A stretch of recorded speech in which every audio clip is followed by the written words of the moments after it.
Good evening, everyone. Welcome to the Poetry Collective info session. My name is Carolina Abaid, and I'm happy to be in this virtual room with you all. I and my partner, Andrea Rexilius, who will be joining us shortly, are so happy to talk to you about the wonders of the Poetry Collective. And I'm so glad to see such a robust interest in what we do and what we have to offer. I'm going to just talk to you a little bit about what the Poetry Collective is, what the Poetry Collective looks like, how it unfolds through the 12 months. And then we'll open it up to questions. Let's see.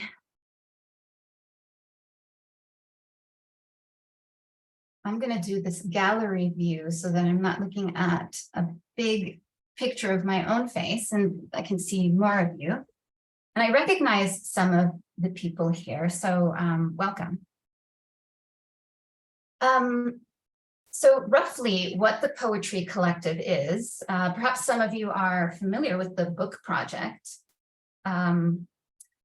We are two mentors who have designed a curriculum for poets with a substantial amount of poems that may be coalescing into something that could yield into a project, an overarching poetry manuscript.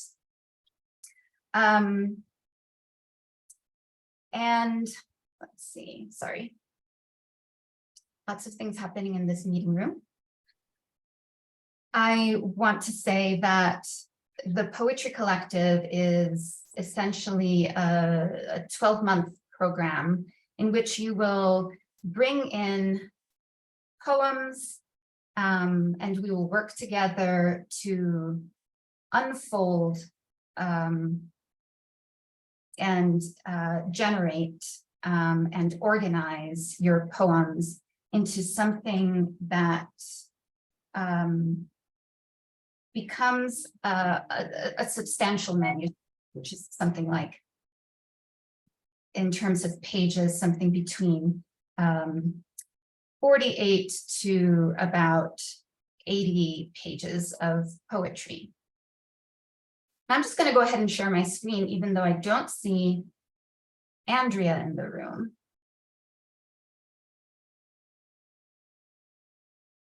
Okay.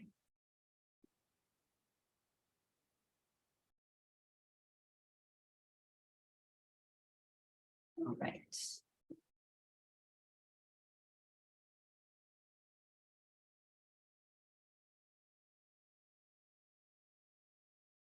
Okay. So as you might be aware, our application window opens in April. And so it's been open for a little bit.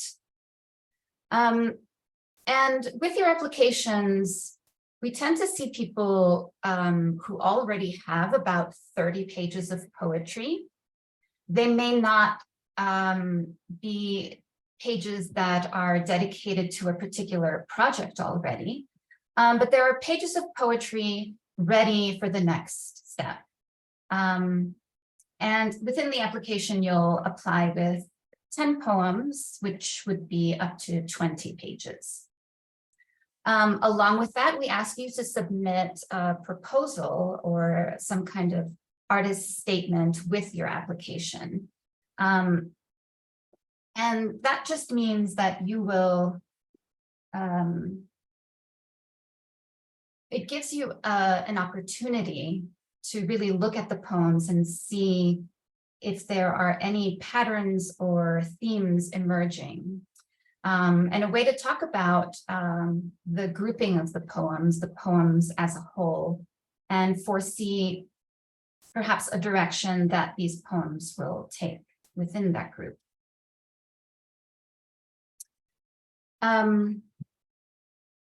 And I think that's wonderful. Whenever I have to apply for a grant and I have to actually talk about the work, it really helps to focus me on the project at hand.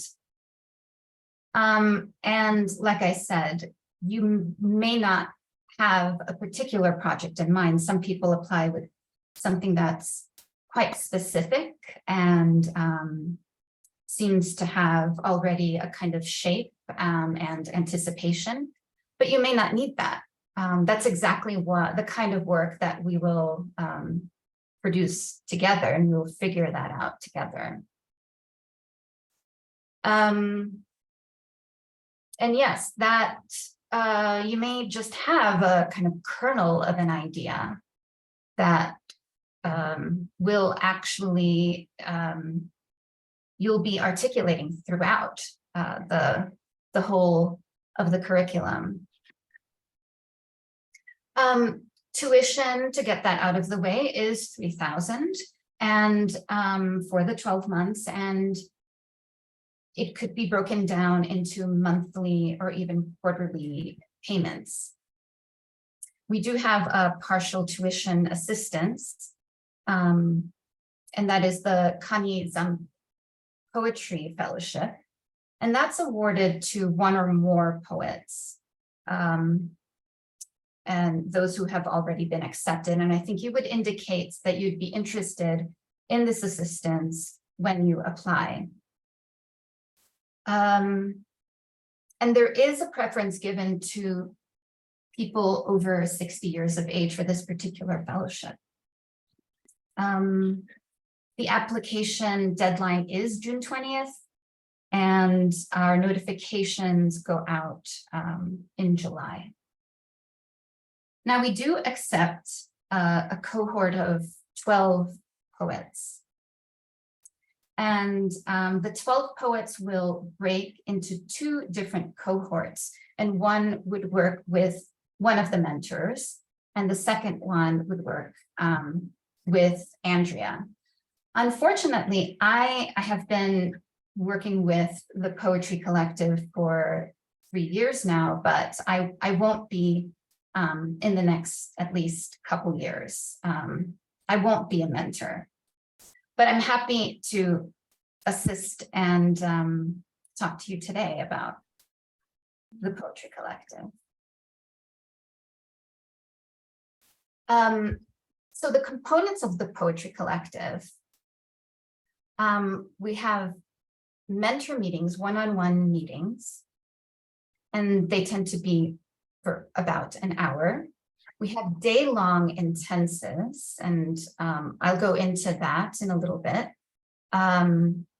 Within the intensives, there are these craft seminars with invited poetry guests. And then in the springtime, we have a manuscript workshops. And those are really when you will have a substantial draft of your work, and you'd be talking about your work in about a 3-hour workshop. So it feels quite satisfying at the end.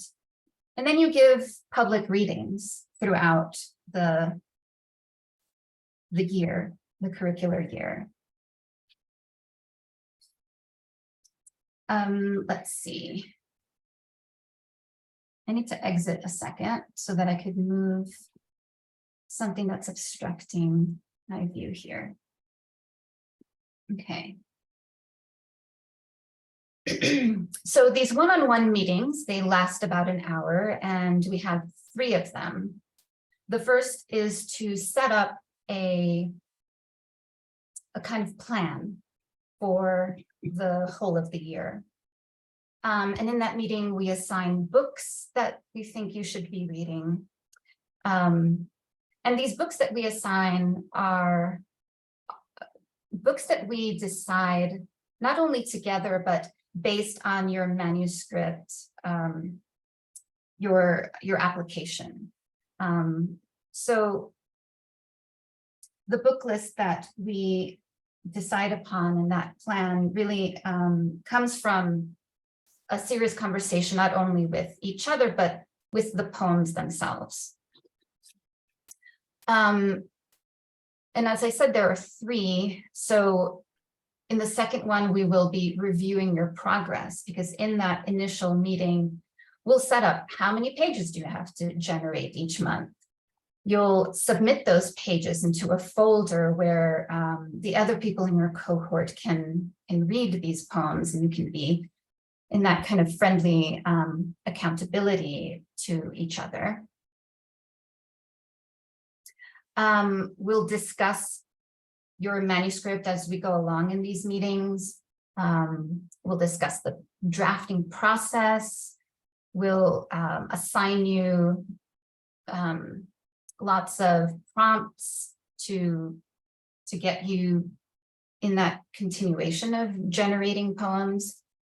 There'll be smaller reading assignments, and then strategies for revision.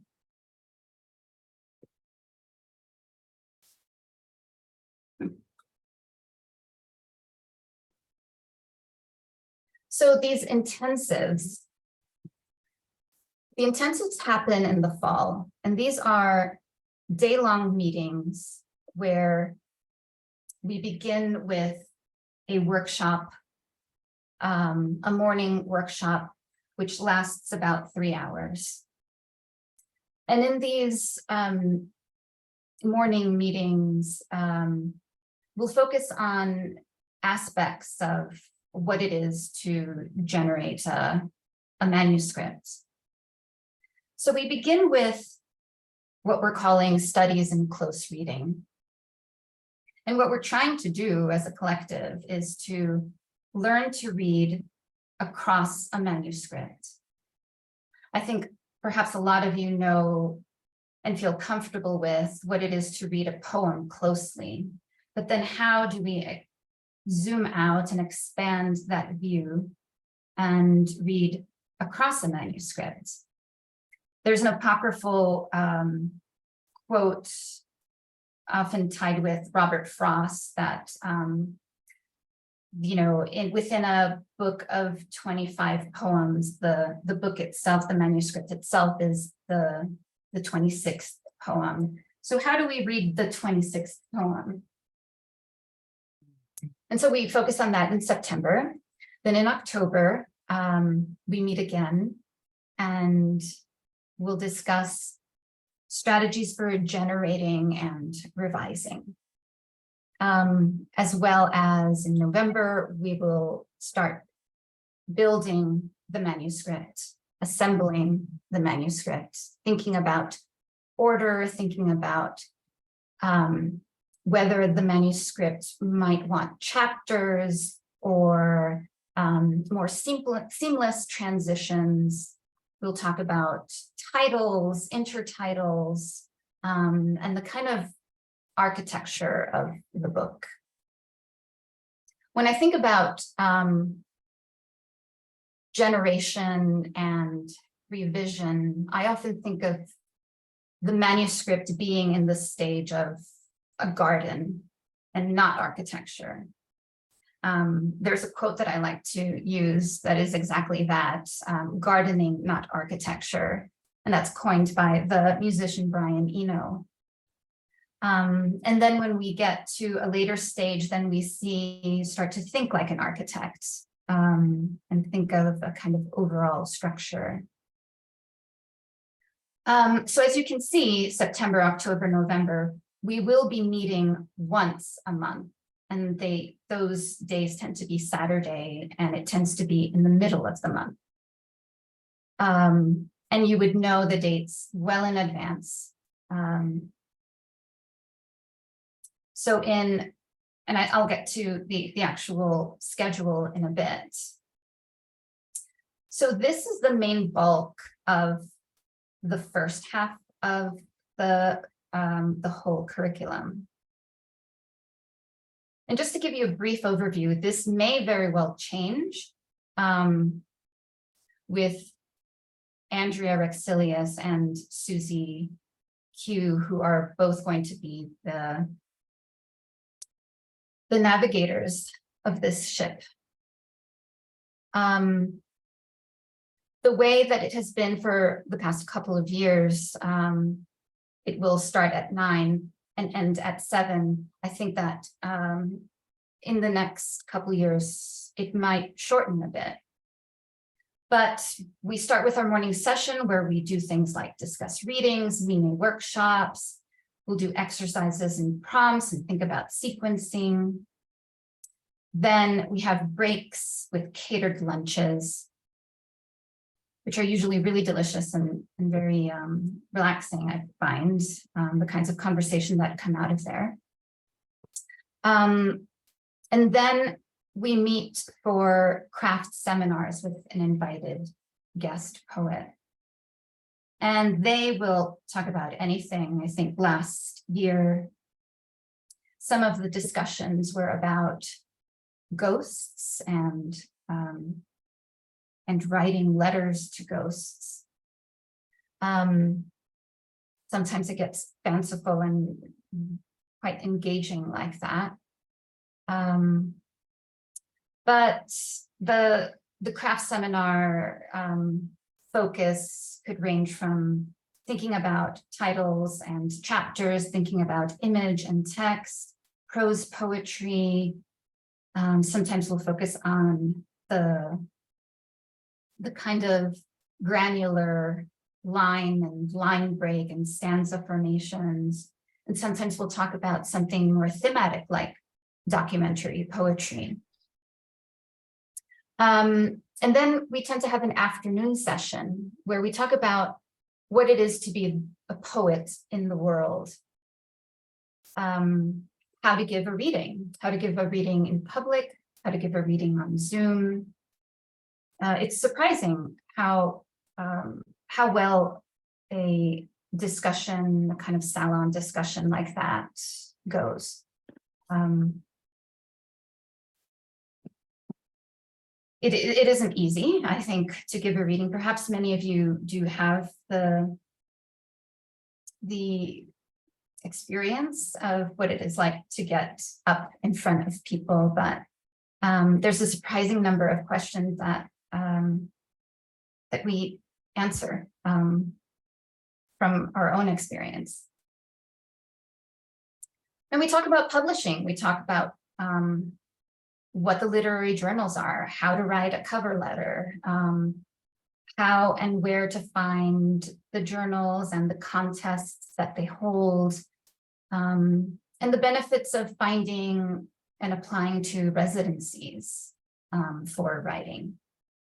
And then ultimately how to submit your work, whether it is actually giving a reading in that kind of publication way, or finding a home for a chapbook or individual poems themselves. Last year, we also had Philip Cordelli, who's a local poet and a farmer, and he talked about his own role of being a poet in the world, a poet farmer in the world, and the kinds of how he uses poetry within his farming. If you belong to his farm share, which is really wonderful, he'll often include local poets' poems within the farm share. And there are many ways, many kinds of conversations can come out of this afternoon session. And then finally, these intensive days, Saturdays, end with a reading. So since there are 12 of you, there are 4 readers on a given night, and that is a reading that is open to the public, so you can invite friends and family, and sometimes people you don't even know will want to attend, especially when we are fully rooted in our new space, which is going to be wonderful. And the reading is often also broadcast on Zoom or some similar platform.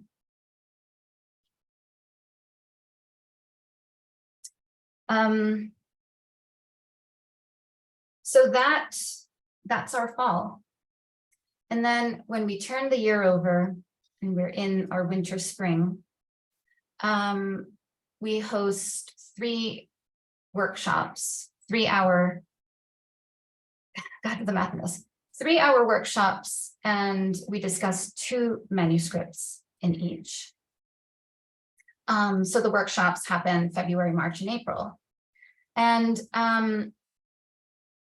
what I really appreciate about the workshop manuscript of these drafts is that we have a list of questions that really help us focus and guide our conversation.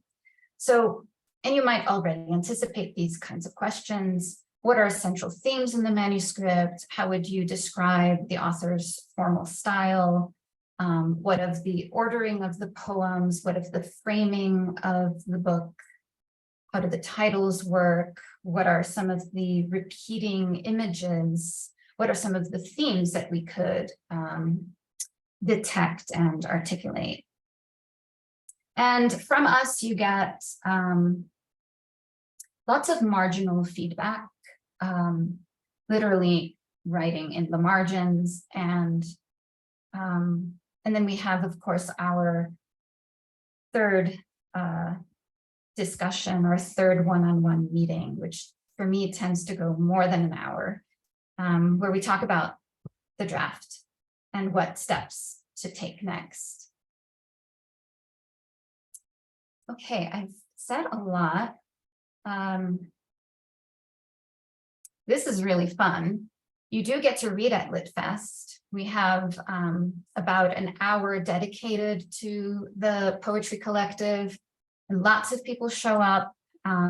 It's a very friendly, warm, encouraging environment, as are the readings that happen in the fall.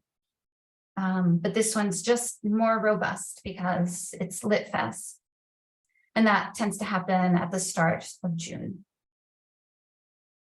So I'm going to unshare a thing here.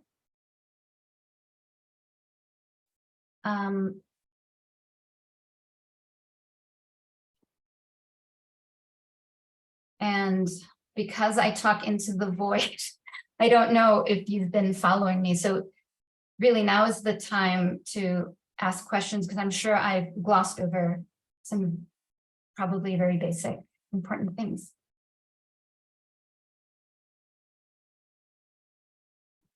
Hi, Robin. I have a question. Hi. So I know the last few years have been different in terms of online, but I wonder sort of about like, is this like now is everything shifting to in-person? Is there some online aspects to it? Is it possible to kind of join this if I'm thinking about moving? And so I'm just kind of curious if like that's possible. Yes. The program. Okay. It is, you know, after 2020, when we did it, you know, fully online, we opened it up in 21 and 22 to a hybrid format. And I think that's how it's going to be. There's something quite comfortable about it. This year in our cohorts, it tends to be half and half. So half the people within each cohort are coming in from afar through these screens, and half are in person, and it works quite comfortably. I think that we've figured out the rhythm and the technology. So it works. I'll say this, that the first half, when we do have these workshop intensives, that's when we meet in person. That's when a lot of the in-person and hybrid gatherings are happening. Our workshops, when we actually have the full draft and we're meeting in February, March, and April, that has been happening online. So we're all tuning in, whether we're in Denver, Colorado, or from farther away. We just we meet online, and it works comfortably that way. So yes, please apply, Robin. And if you do end up moving and you do get offered a spot, you can participate. Thank you.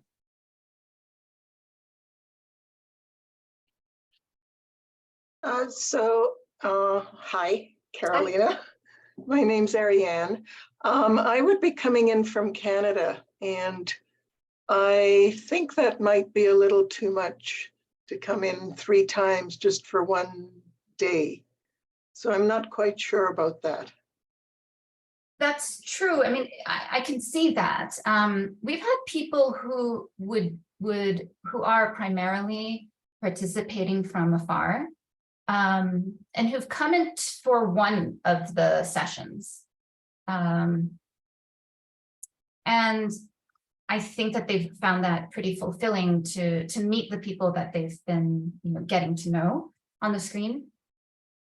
And so it's not, of course, a requirement for you to come from Canada, but certainly encouraged and welcome if you did want to come one of the days. And do the intensives get recorded or something if you don't attend the other ones, or how would we attend? Well, you would attend via Zoom. So everything is going to be streamed via Zoom to you. And yeah, I believe we could record everything. I don't know that we've made it a practice of recording each of the sessions, unless, of course, asked, if it's requested. So yes, but yeah, I mean, we do require you so it wouldn't necessarily just be recorded and then sent to faraway participants. The faraway participants do actually participate live, just via this mediated way. Okay. Yeah. Thank you. I have a question. Susan and then Joby. Hi, Carolina. Thank you so much for this. I'm relatively new to Denver. I moved here about 1.5 years ago. So I have, and I love it. And I love the fact that the lighthouse is almost in its new home. I haven't taken many courses here at the lighthouse because of not having been here, but so I'm wondering, I realize this is in evolution and you're not going to be one of the mentors this year, but I would hate to feel that I'm not going to be eligible, even though I've been writing and I have quite a collection of poetry that I've got ready for a manuscript, and I have an MFA, and I've taken lots of classes in lots of places. It sounds like you are eligible. Certainly, please apply. We love the kind of profile that you fit. Someone, I mean, it's not necessary that anyone gets an MFA, but that someone who is clearly demonstrating a dedication to writing is really what. And so someone who's ready to actually make a manuscript, which takes a lot of dedication, especially to do it within this amount of time. So it sounds like a really great structure for someone like you, Susan. Yes, it's not great. It's not necessary that you should have taken classes at the Lighthouse yet, but we do offer a really wonderful, truly superb array of classes that you can take in the interim, and even alongside a lot of people do tend to take a poetry workshop or a nonfiction hybrid workshop alongside the poetry collective curriculum. And I think that it enriches something and actually gets them writing even more. Oh, yes, totally. Thank you. Okay, so Joby and then Mad. Hi, I'm joining you from San Diego, and And when you do the manuscript discussions in the winter, spring, is that a manuscript of one of the cohorts, or is that another manuscript? So when we do the manuscript draft workshops, within each cohort, there are two cohorts of 6 poets in each. And they each will, by this point, have a draft of a manuscript, which means a draft will be something like 48 pages plus. So like you're workshopping in the 3 months, everybody's manuscript kind of as a whole. Yeah. That's And right. thank you for all this good information, Caroline. I appreciate it. In my case, I do have a manuscript that I put together of about 34 poems. And since last autumn, maybe late summer, I've been emailing out a poem a week to a group of people who are interested in my poetry. Anyway, one of my poems was accepted in our local poetry annual here. Wonderful. Nice. Okay, so does that sound like I'm on track with what's Absolutely. required? Okay. Yeah, absolutely. And you'll see within the application itself, that I think you'll feel comfortable to continue the application process.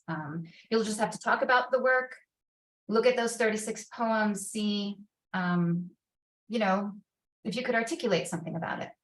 And then yes, please apply. Okay, and everything's online to apply? Yes. Thank you, Carol. And we could provide you the link. I think Torin can provide you the application link below. In the chat box? In the chat box, yes. Okay, great. I know Mad had their hand up. Hi. Hi, thanks. Yeah, so for me, I think it's more of a stretch in terms of the quantity of work that I have applying at this point. And so in terms of that, and if I'm fired up to apply, do you recommend putting forward mostly my most finished work, or finished work with a combo of less finished work on the theme that I'm inspired to develop? So when you say it's a stretch, are you saying that you may not have the number of pages? The body of work, yeah. Um, Be working on that more in the Okay. application process. yeah, do apply with a full 10 poems, whatever that is going to yield in terms of pages. It could just be 10 pages. I tend to write poems that fill 1 page.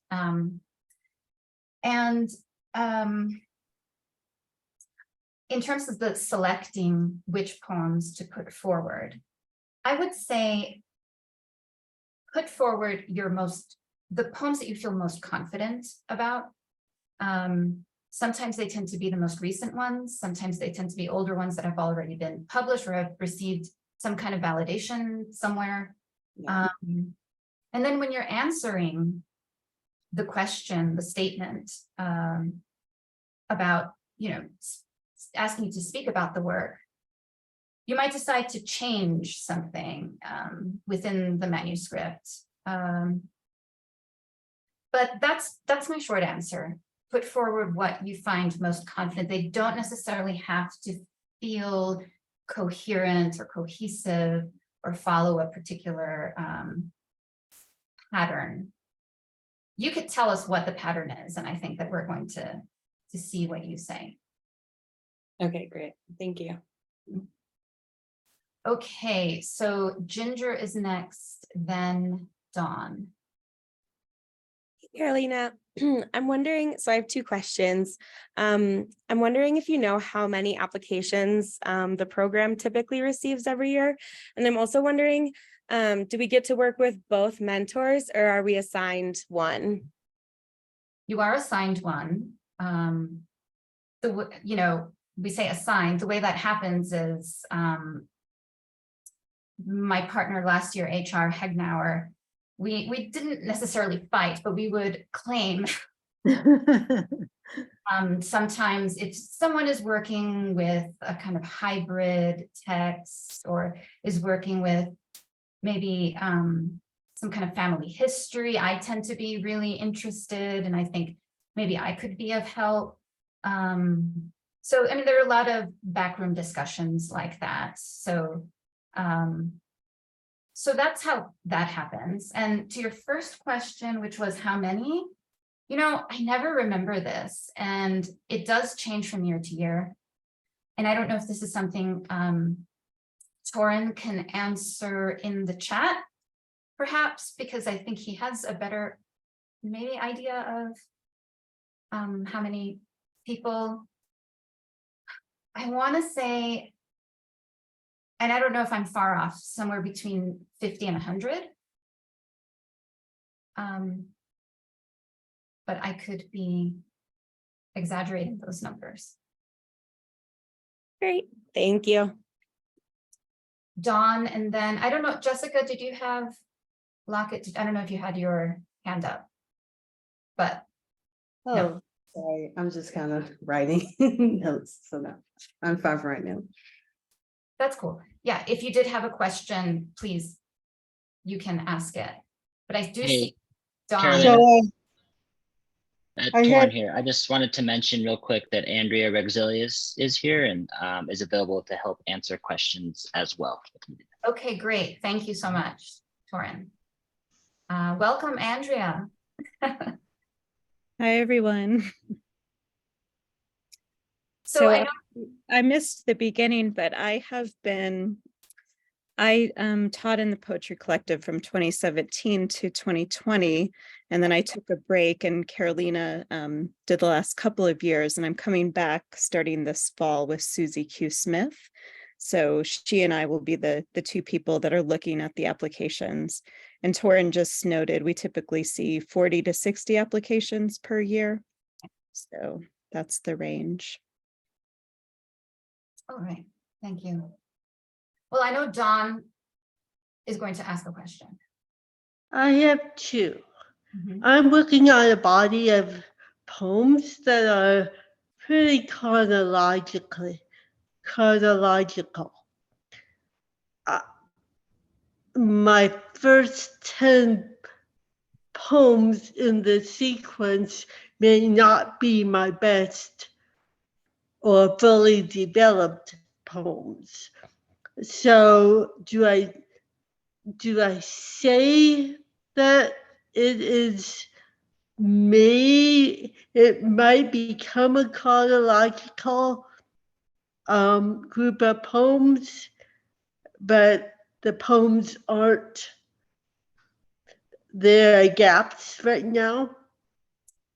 Yeah, I would say absolutely. In the space of the statement that you'll write, which is like a proposal, you can explain all of that. You can explain your vision for what's to come, the stages at which you see the sample that you're sending, why you're sending something that may feel underdeveloped, or however you want to describe that.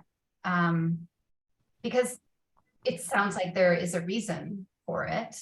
And yes, that space is, I think, really generous because. Okay, thank you. And if we are not chosen, do we receive any feedback about how to strengthen a collection in case we want to apply again in the future year? That's a great question. I'm going to offer that to Andrea. Yeah, I would say, in the letter that you would receive if you aren't accepted, because there are so many applicants, we don't necessarily have time to give everybody that kind of detailed feedback. But what I would say is there's the chapbook manuscript workshop that is also offered at Lighthouse. That's part of the Poetry Collective recommended curriculum. So if you're local, you could take that course. It also talks about developing a manuscript. The advanced poetry workshops, which there are offerings that are both remote and in person. You could bring that kind of question up in a course like that as well.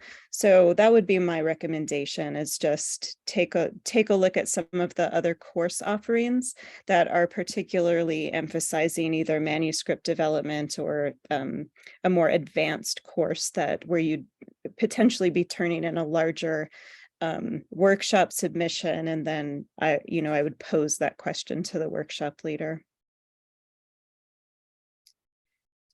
And then Torin said we encourage folks to take workshops during the poetry collective as well, to get more familiar with your mentors. Susie and I offer courses during the year in other topics in poetry, but special topics in poetry that also open up the manuscript work. And then there are other poetry faculty that you'd have an opportunity to work with as well, and gain more community involvement and engagement through those courses too. Other questions or comments?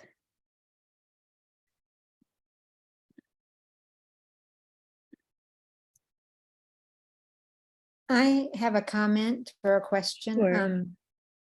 Sure. There was on a list a recommendation of taking like a survey of poetry. And being in Southern California, I don't know if that's offered online, but is there another textbook you might recommend for that? Or is it a hybrid class? Torin, do you know if that one's a hybrid class? I think Elizabeth Robinson offers that one.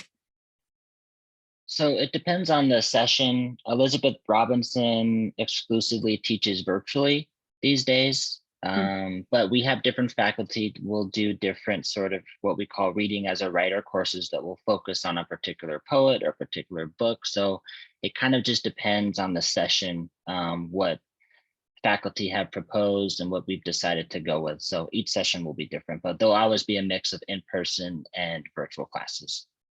Thanks. So that's called Reading as a Writer. That's right. Yep. Thank you so much. And then there's some questions in the chat. So I'm going to go with the chapbook one first and then come back around to my background and Susie's. Torin, I think HR had been teaching the chapbook manuscript class. It was offered in the spring. Do you know if that's still accurate?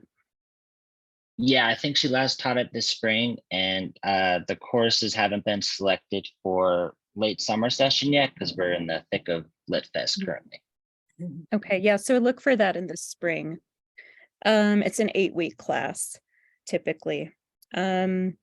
And it ran in person, but I also did it when we first transitioned into a remote during the pandemic. So I think there might be a flexible option as well. I'm not sure. Okay, so I've written 4 books of poetry. I kind of tend to be a little bit more of a hybrid writer. I'm interested in lyric essays in addition to writing poetry.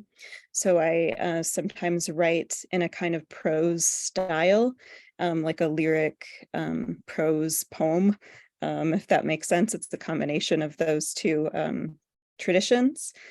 And I teach in an MFA in creative writing program. I'm the program director for that, and I also teach in it. I've been doing work like that for 20 years now. What else? You make collage. I make collage. Thank you. I roller skate. I keep bees as my hobbies. And Susie Q. Smith has 2 books of poetry published. I believe there might be a third that's on its way out.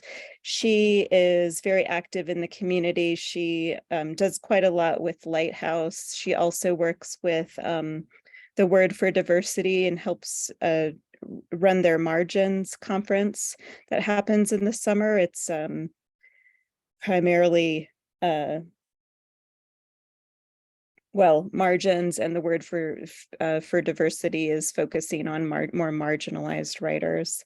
So there's Susie's faculty page that Torin just linked to. He'll probably link to mine as well. Susie does a lot of activist work in the community. She's awesome. What's the advantage of the 1-year poetry collective versus doing the 8-week chapbook course? Well, chapbooks are very different than poetry, full manuscript collections. They're quite a bit shorter. The 8-week chapbook course is kind of like a sampler, I would say, of what the poetry collective experience would be like. So, you know, you're looking at there's a little bit of overlap. You're looking at themes, how to put poems in conversation with one another. But if you're looking to really develop a full-length manuscript and do that in community, the poetry collective really emphasizes that you get more individualized feedback as well. So in the 8-week course, you're only really workshopped once. During the poetry collective, you're in conversation the whole year in various ways. So it's just much more, there's a lot more content. There's a lot more hands-on individualized feedback and guidance, and the one-on-one meetings allow you to, you know, ask very direct questions about your work, to get individualized prompts, individualized readings, things like that. Is it possible to complete the entire year remotely? Yes, I believe so. Torin, is that correct? That's What correct. Yep. And Yep. even And even at LitFest, the reading itself, we have readers virtually participating. So it's a fully hybrid program. Mhm. Also, I'll say I was the one that developed the chapbook course at Lighthouse. And I was around the first year with Elizabeth Robinson developing the poetry collective. So I'm the person to ask that question. Okay, anything else you're curious about or wondering about the application process or the programming? Oh yeah, Kimberly, that's a great question. Do a lot of poets who complete the poetry collective go on to publish their poetry? They do. James Davis has a collection that came directly from a manuscript that he was working on in the poetry collective. Amber Adams, I'm forgetting the title of her book. She just had a full-length collection come out. Harriet Stratton, there's quite a few who have gone on to publish books that have come out of the manuscripts that they worked on in the poetry collective. Harriet Stratton's, I'm forgetting the title as well, but it's with Finishing Line Press. Not self-published. They're all from presses where they submitted. We talk at the end of the collective, we give individualized suggestions for where you might submit your work, both to literary journals, to chapbook contests. We talk about how to think about creating a chapbook from the larger manuscript as well. So you kind of have two documents that you can submit to presses, and then we give you a short list of presses that might be a good fit for your work. What do we look for in a successful application? I think it's mainly, you know, how you are, if you're beginning to think about how your poems cohere, how you would like them to cohere. What are your goals for creating a collection? How are you thinking about, you know, that sort of larger frame of a collection? So it's thinking past just the individual poems, and how are you seeing them begin to converse, or how are you hoping to see them converse. So it might be themes that you want to explore, or topics or forms, something that gives it some kind of a progression or ability to unfold. A full-length poetry manuscript is typically the short end, and it will vary based on the press. They typically have really specific submission guidelines, but the kind of standard is the short end is 48 pages. You can go to 100, often they might cap it at 80, but 48 is the standard short end of a poetry manuscript. A chapbook is more like 15 to 30 pages, 30 max.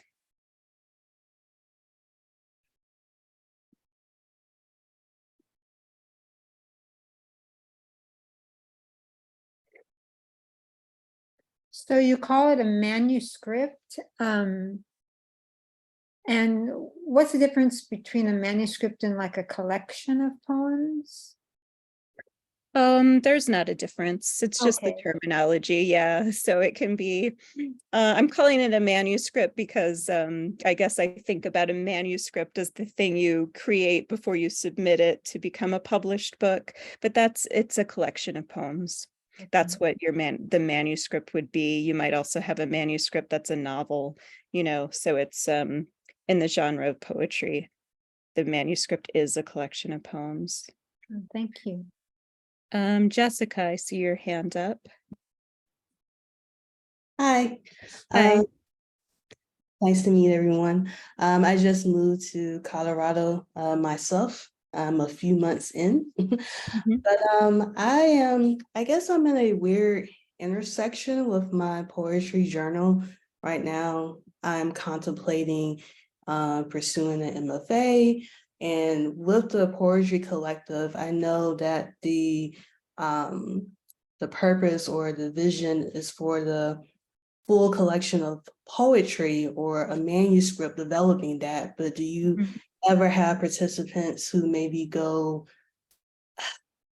like the MFA route, or like you consider this a stepping stone towards that, or is this more so maybe like a stepping stone after you've I guess gotten the MFA? I hope I'm not making this too convoluted. I understand. I can see Yeah. like makes the most sense, I guess. Yeah. I mean, I think it can vary for individuals' situations that they're in, but there have been quite a few people that have been in the poetry collective who have used that as a launching off point to then apply to an MFA program, or they enjoyed the process of the poetry collective and wanted to go into, an MFA is typically a 2-year program, so they wanted to kind of extend that study. And one of the reasons that some people might start with the poetry collective is for an MFA program, you have to have letters of recommendations. So I've written a number of recommendations for people who have been in the poetry collective, who worked with me, who then went on to apply to MFA programs. And I mentioned that I direct an MFA program. So some of them came to mind, others I wrote them, recommendations for other programs they were interested in, just to clarify that. Awesome. Thank you. That was helpful. Lisa, I see your hand up. Yes, hi. Thank you. I apologize for being off screen this evening. This has been so wonderful and so much great information. Thank you. Just a quick clarifying question about chapbook versus full length manuscript. I tend to write poetry that is shorter, 1 page. Is the number of poems a determining factor at all? So if we're talking pages and I have, say, 20 poems, that would be one thing. If they're 2-page poems, that would be more like 40 pages. Wondering if you could clarify that. Yeah, it's typically those lengths are based on page count. So rather than number of poems. So if you had 20 poems that were 1 page each, you'd have a 20-page manuscript. So it would be more of a chapbook length. 48 pages, you know, and it's the way those are typically formatted is, you know, 1 poem per page, or like if you have a poem that happens to be the length of 3 pages or 2.5 pages, say, you then add a page break and start the next poem on its own page. So each poem kind of there might be a lot of blank space, as there is in poetry in general, in an individual poem, and then also throughout the manuscript. Did that answer your question? It does, yes. I'm working on a manuscript. It originally started as a chapbook, and I have a theme. So I'm just wondering, looking into expanding the length of it, and then ending up with a full-length manuscript. And like you had mentioned at the end of the collective, you also share how to take that full length and maybe create a chapbook from it. So I found that very interesting. So thank you. Yeah, so we have maybe time for one more question. It is 7 now, but I just wanted to follow up with Lisa's question. One of the strategies for developing a full-length manuscript, you might have, a theme can be broken down into multiple topics often. So you might think about sections in a poetry manuscript. So Lisa, if you feel like you have those 20 pages are kind of said and done, but you want to think about expanding, then what we would talk about is how do you open that further? What other sections might converse with, that 20-page section that you currently have? Okay, Joby, I see you have a hand up, so this will be our last question. I'll ask you my big picture question, which is, how do you know when you're ready to be a poet in the world? Do you have any insights on that? Well, if you're a poet and a human, you are a poet in the world. Well, that was easy. So, yeah. So what we mean by that phrase is, like, we talk about different things like submitting, we might look at poets' social media sites, but we also might invite a poet that is also a librarian or a farmer, just a person in the world. Okay. So. I got it. Thank you. And the formatting of the manuscript, I'm kind of creative with formatting. Is that going to be a problem? You mean like how it is spatially arranged or something? And yeah, like I don't know what I'd have to go research the format it should be in order to do it correctly. Do you know what I mean? I wonder if you have a required format. I guess that's my question. I see. I think with poetry, the formatting can be fairly open. Okay. There's no correct way or incorrect way to format a poetry manuscript or a submission. And Torin put his email in here if there are any further questions. Great. torin@lighthousewriters.org. So. All right. Thank you all for coming. Thank you for your questions. Great. Thank you. Good to Thank see you very much. This was really helpful. Yes. Bye-bye. Thank you.